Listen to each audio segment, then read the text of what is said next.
ये जो मुखालफत की गई है, आपको लगता है कि इसके अब कोई कानूनी गुंजाइश है इस मामले में चेयरमैन तहरीक इंसाफ के पास?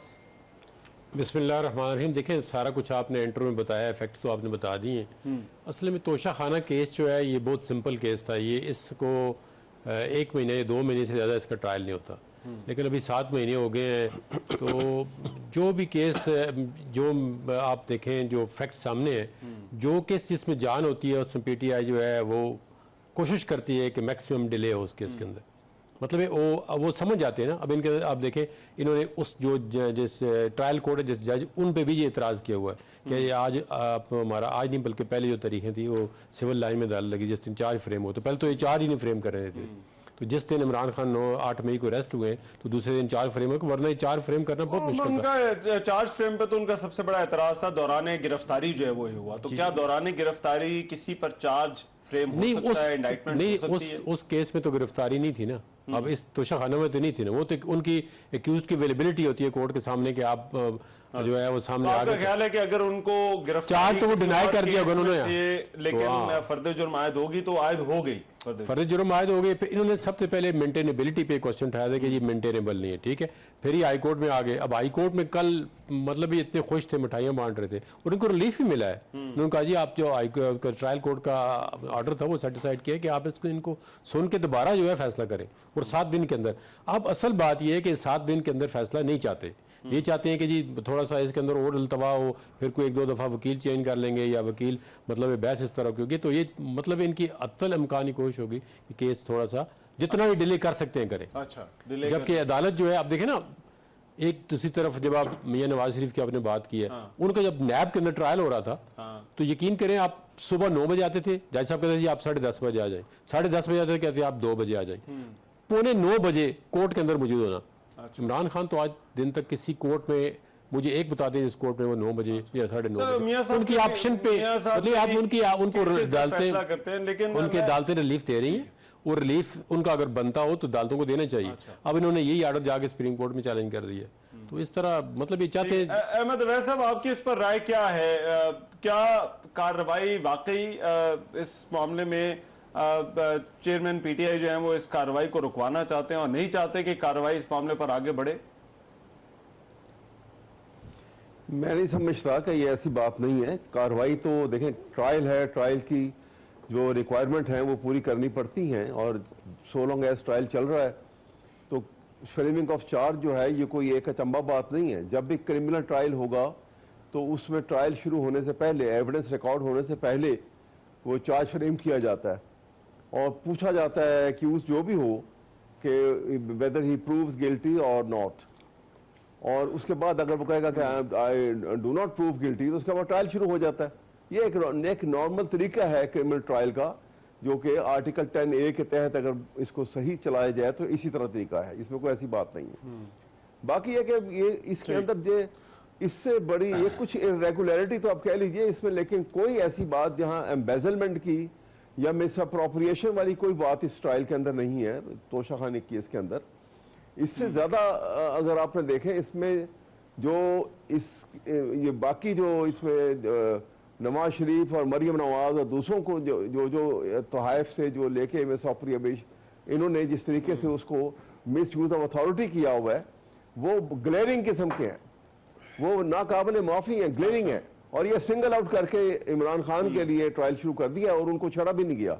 ये डिस्क्रिमिनेशन है। मगर अहमद अवैस साहब, ये तोशा खाना वाला मामला इलेक्शन कमीशन के सामने भी जब गया था तो उनके लिए बड़ा मसला बना और वहां पर इस मामले पे हुई। तो क्या ये वाकई इतना स्ट्रेट फॉरवर्ड मतलब जो है हुकूमत को तो कहना है ओपन एंड शट केस है? तो क्या आपको लगता है ये फौजदारी मामला भी उसी तरफ जा सकता है, ओपन एंड शट केस बन सकता है कि कह दिया गया है कि 7 दिन के अंदर अंदर इस पर फैसला दें? मेरा ख्याल है कि 7 दिन के अंदर तो फैसला शायद मुमकिन ना होगा। अभी तो उनके जो उन्होंने कुछ सवालात उठाए हैं जिसके मुतालिक वो इस्लामाबाद हाई कोर्ट ने कहा कि इनका वो ये वहां जाके आप सारी बात करें और वो उन सवालात से मुतल्लिका पहले जो है वो 7 दिन के अंदर है। ट्रायल में तो 7 दिन नहीं लगेंगे, ट्रायल में तो उसके टाइम जो है उसके अलग से जो भी होगा एविडेंस रिकॉर्ड होगी, इसके ऊपर जरा होगी और उसका टाइम लगेगा। लेकिन क्वेश्चन तो सिर्फ इतना है कि ये जितनी बात है नहीं, जिस तरह उछाली जाती है और उसको प्ले अप जिस तरीके से किया जाता है, ये साबित करने के लिए वो एक अलग बात है। जी अच्छा, और दूसरी तरफ जो मियां नवाज शरीफ के हवाले से आज फैसला आया है, जो प्लॉट अलॉटमेंट केस में उनकी बरियत का फैसला है, जो तहरीरी फैसला तो पहले आ चुका था, आज तो तहरीरी फैसला आया है, उस पर बहुत बात हो रही है कि आपके ख्याल में ये बहुत गैर मामूली फैसला है या गैर मामूली रिलीफ मिला है मियां नवाज शरीफ को? गैर मामूली रिलीफ मिला है। उसकी जो फैसले में जो जुबान इस्तेमाल की गई है, जो उसके कंटेंट्स को अगर पढ़ा जाए, इस अंदाज में ये फैसला लिखा गया है, वो तो ऐसा लग रहा है कि उनकी कैरेक्टर को, उनकी पर्सनैलिटी को उजागर करने के लिए कि ये 3 साल, भाई 3 दफा प्राइम मिनिस्टर बने हैं, तो उससे इससे क्या ताल्लुक है उसका? जो क्राइम कमिट अगर हुआ है या नहीं हुआ है या उसमें बरी कर रहे हैं, तो वो एक अलग चीज है। यहाँ पे उनकी उसकी पॉलिटिकल हैसियत के मुताबिक डिस्कस करना और उनका कहना कि ये गलत बना, उनको ये हुआ, फलां हुआ, इसका मतलब ये है कि ये एज यूजुअल जो इनका तरीक़ेकार रहा है, यहाँ पर भी ऐसा लगता है कि जज साहब ने आउट ऑफ द वे जाके ये अंदाज इख्तियार किया है, जो कि नहीं करना चाहिए। जज के फैसले से उसकी जुबान जो इस्तेमाल करे, वो जो लैंग्वेज फैसले के अंदर, उससे ये महसूस होना चाहिए कि वो डिस्पेंसेशन ऑफ जस्टिस की तरफ उसके प्रॉपर स्टेप हैं, उसके अंदर कोई ऐसी बात नहीं है कि जैसे इम्पार्शियलिटी का कोई तासुर मिलता हो। ये ख्याल रखना चाहिए हर जज को। अच्छा, ठीक है। जहांगीर जदून साहब, इस फैसले में क्या आपको भी लगता है कि इस फैसले के अंदर ये अल्फाज जो है वो नहीं होने चाहिए थे? नहीं, अवैध साहब बड़े अच्छे में हमारे दोस्त हैं। आप देखें, ये इतना बोगस किस्म का केस था कि एलडीए का आपको होता है कि जियो के जो अपने मीर साहब थे, वो भी इस केस के अंदर रहे। तो ये इतना मतलब है, इसके अंदर कोई एविडेंस मौजूद नहीं थी। तो उसने तो देखो, जज साहब ने कि ऐसा इंसाफ किया है कि 3 टाइम इलेक्टेड प्राइम मिनिस्टर है, उसको आप एक ऐसे केस में फंसा रहे हैं जिसकी कोई एविडेंस ही नहीं है। मतलब उन्होंने एक इस तरह सुप्रीम कोर्ट ने कितने केसों में लिखा है जी, पॉलिटिकल इंजीनियरिंग के लिए आप नैब को इस्तेमाल कर रहे हैं, और ये लोगों के जितने राइट्स है, आप पढ़े ख्वाजा साद वाली जो जजमेंट है उसके अंदर क्या कुछ जी, और शहबाज शरीफ की जमानत वाला केस है। देखिए आप उसके अंदर डिटेल, जी बड़ा क्रिटिसिज्म है जी कि नैब किस तरह पॉलिटिकल मैन्योरिंग करती है, बंदों को किस तरह अरेस्ट किया जाता है। तो ये तो अब जज साहब की अपनी स्वाबदीद है, उसमें कोई गलत बात उन्होंने नहीं लिखी। उन्होंने सही कहा जी कि 3 टाइम इलेक्टेड प्राइम मिनिस्टर, उसके साथ ये बोगस केस में कोई एविडेंस ही नहीं थी।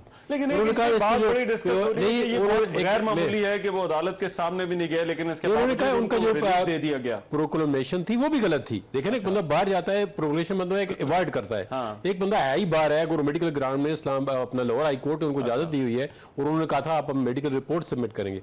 उसके बाद नीचे वाली ट्रायल कोर्ट ने कह दिया जी कि इनकी प्रोक्लेमेशन जो है वो गलत हुई है, वो तो उसका प्रोसेस ही नहीं अडॉप्ट किया गया। तो आप ये कह रहे हैं कि जब वो प्रोसेस ही गलत करार दे दिया गया तो वो फिर इश्तिहारी हैं या नहीं है, ये मामला जो है वो खत्म हो जाता है। देखो उन्होंने प्रोसेस भी अभी किया हुआ है ना, अभी ये जो पीटीआई ने आज जो तोशा खाना में किया है, ये अभी वैस साहब ने खुद कहा जी प्रोसेस पे बहस हो रही है कि मेंटेनेबल है या किसने फाइल किया है आगे कंप्लेंट। तो इन चीजों पर उन्होंने कहा जी ये इसका जो प्रोक्लेमेशन का प्रोसेस था ये गलत था।